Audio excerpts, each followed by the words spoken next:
Welcome.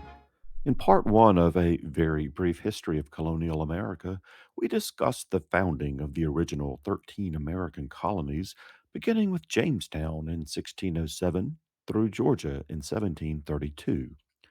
In part two, we discussed the colonies' growing pains as they experienced greater prosperity and expansion, leading to a series of colonial wars with the French, the Spanish, and with various Native American tribes with whom the colonies came into conflict.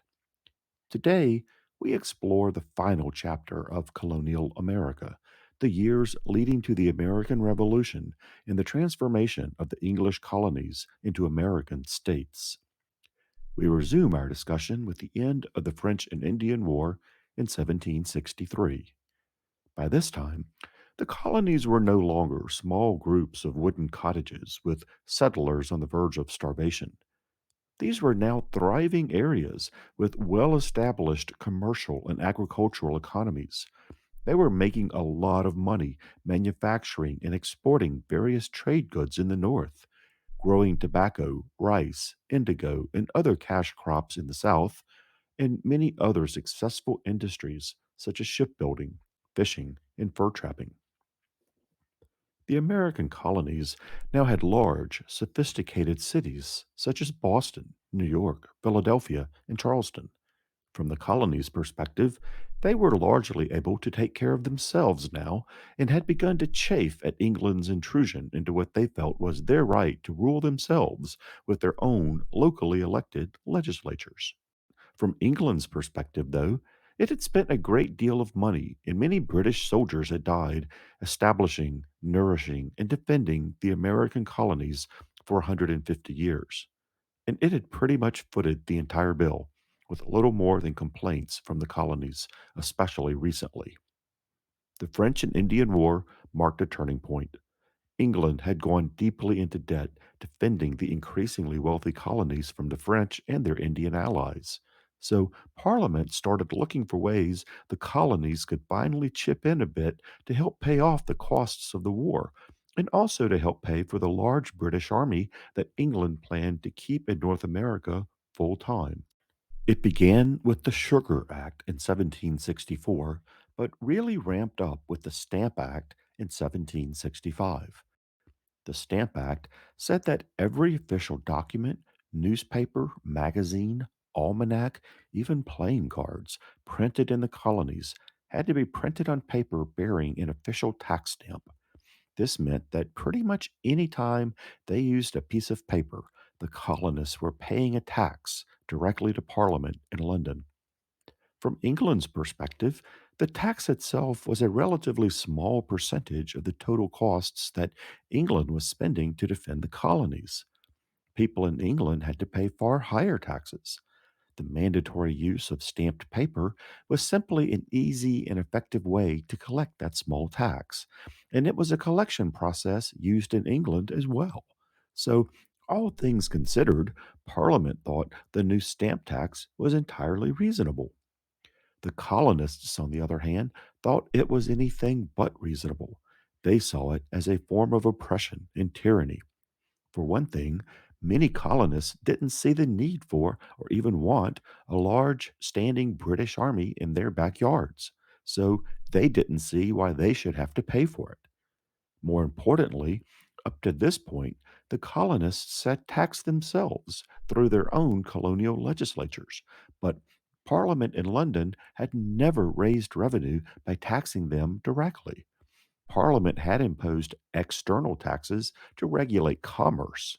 In other words, to increase the cost of foreign goods whose purchase England wanted to discourage. But the colonists saw the internal revenue raising stamp tax as something altogether different. The sentiment among many colonists was that under their royal charters, the colonies were entitled to govern and to tax themselves through their own colonial legislatures for whom they voted. Because they did not get to vote for members of parliament, many felt that under England's unwritten constitution, parliament lacked the legal authority to tax them.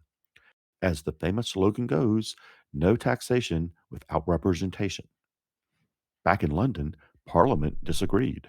First of all, most of the people in England didn't get to vote for Parliament either. Only landowners could vote, but everyone still had to pay tax.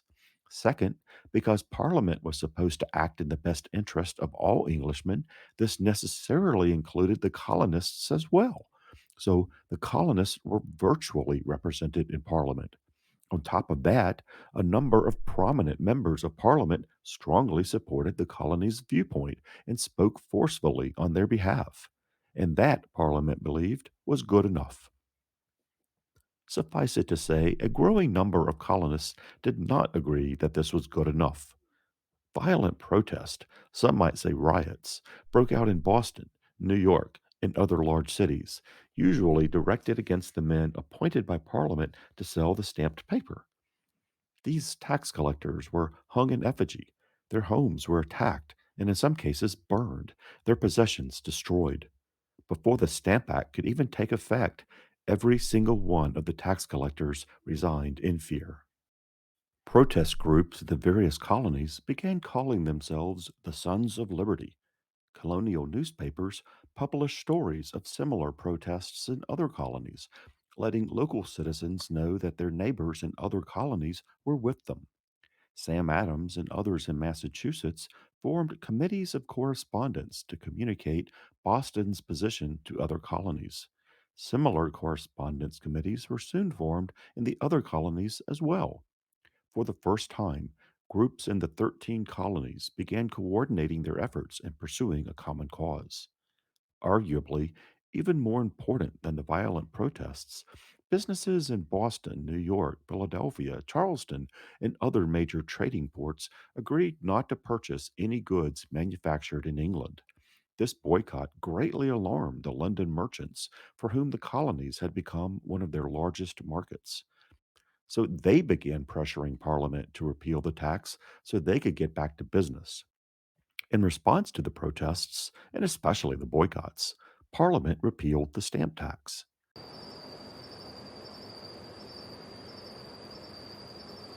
In doing so, though, it also passed the Declaratory Act, making it clear that Parliament had the right to tax the colonies or to do anything else it wanted any time it wanted. This was followed in 1767 by the Townshend Acts, another series of taxes on the colonists designed to raise revenue for the crown. These taxes again led to sometimes violent protests, especially in New England and New York, along with another round of boycotts of British goods. In response, England sent troops to Boston to try to restore order, resulting in the so called Boston Massacre in 1770. England repealed the Townshend Acts in the same year as the Boston Massacre, but tensions remained high, especially in New England. In December 1773, a local chapter of the Sons of Liberty disguised themselves as Native Americans, boarded a ship in Boston Harbor, and threw 342 crates of tea overboard. The Boston Tea Party was in protest of a new law requiring the colonies to buy expensive British tea rather than buying cheaper Dutch tea from smugglers, as almost everyone did. The king had had enough. Rioting is one thing, but wasting perfectly good tea? England responded to the Boston Tea Party with the Intolerable Acts in 1774, intended to directly punish the Massachusetts colony for what England saw as acts of rebellion. Among other things, the Intolerable Acts canceled the Massachusetts Charter of Government, eliminating self rule and bringing it under the direct control of the British government. In addition, the port of Boston was ordered closed.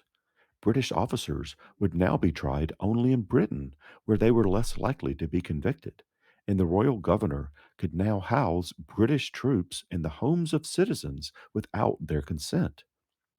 Needless to say, this just fueled the fire, causing more and more colonists, not only in New England, but in other colonies as well, to begin turning against British rule altogether. This was no longer just about taxes. The other colonies realized that if England could effectively dissolve the colony of Massachusetts and close its main port, New York, Philadelphia, or Charleston could be next.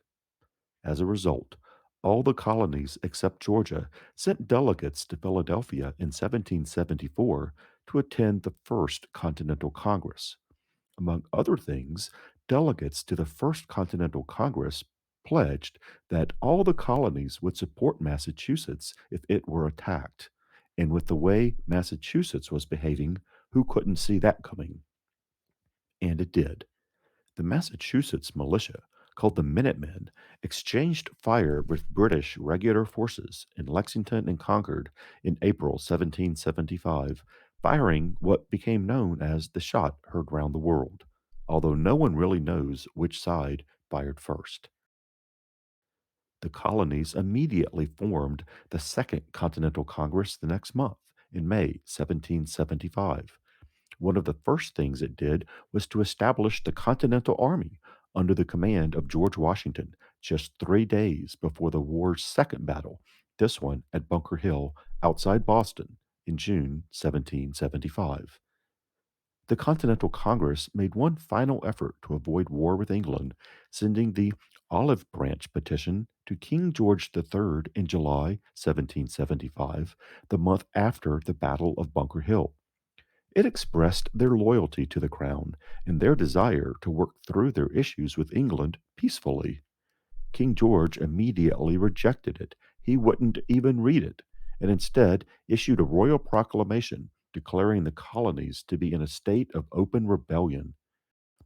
Maybe King George didn't take the Olive Branch petition seriously because Congress had formed the Continental Army the month before it sent the petition, and the colonists had already fought two battles against the Royal Army, killing hundreds of British soldiers. Maybe forming their own army and attacking the British Army twice is what gave the king the impression the colonies were in open rebellion. Things moved pretty quickly after that.